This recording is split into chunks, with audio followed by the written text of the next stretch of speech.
United Nations held a Security Council briefing on Somalia in New York Thursday. The focus was on progress in the national election process and security. The head of the United Nations mission to Somalia, James Swan, kicked off the proceedings. He noted that an agreement was recently signed to make money from donors available. Swan also indicated that the UN was coordinating technical assistance for polling. He specifically praised Prime Minister Mohamed Roble for his efforts in keeping the political process on track. The Prime Minister has demonstrated strong leadership and initiative in moving the process forward.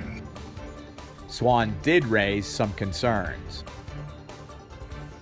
More progress is needed in certain priority areas.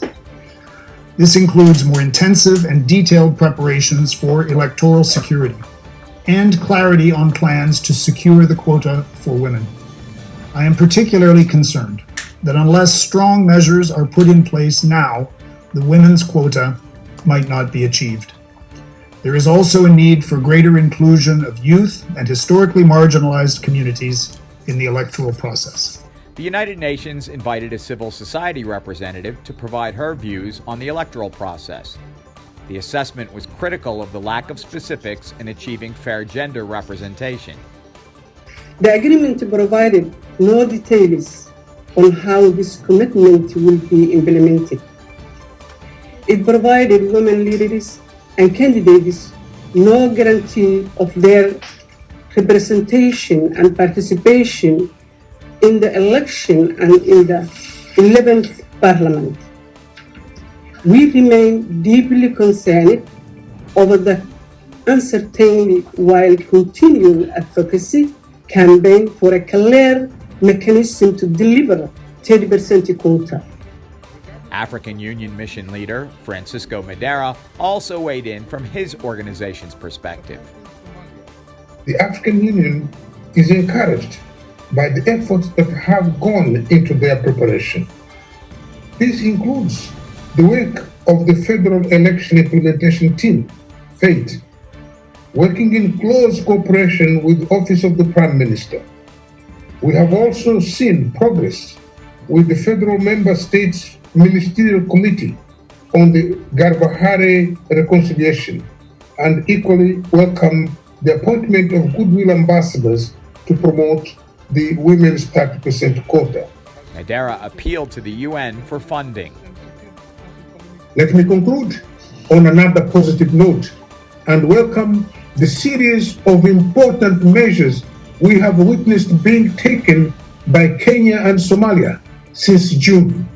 These developments remain significant in strengthening the relations of the two neighbors and will continue to create conditions for the building of a regional political consensus originally forged at the deployment of AMISOM in 2007. AMISOM has recently presented some options for transitioning out of Somalia. They have not met with satisfaction from Mogadishu. However, Somali Representative Abukar Osman praised the bravery and sacrifice of AMISOM forces.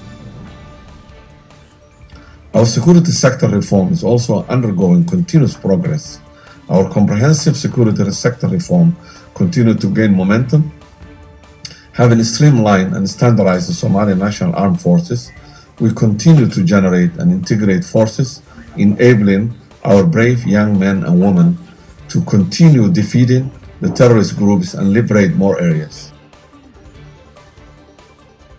Osman detailed the work done by Prime Minister Roble to set up an equitable election situation in the Gedo region of Jubaland. He also presented a figure, $18.7 million, for the budget of indirect elections.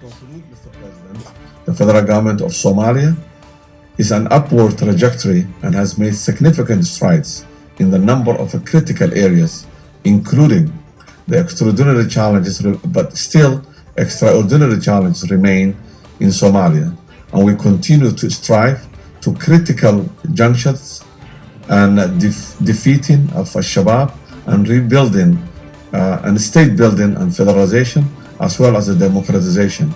Comments from other Security Council members focused on women's representation in the legislature and the recent UN report identifying a spike in sexual violence in Somalia. ADN TV will continue to report on political, security, and diplomatic developments regarding the country.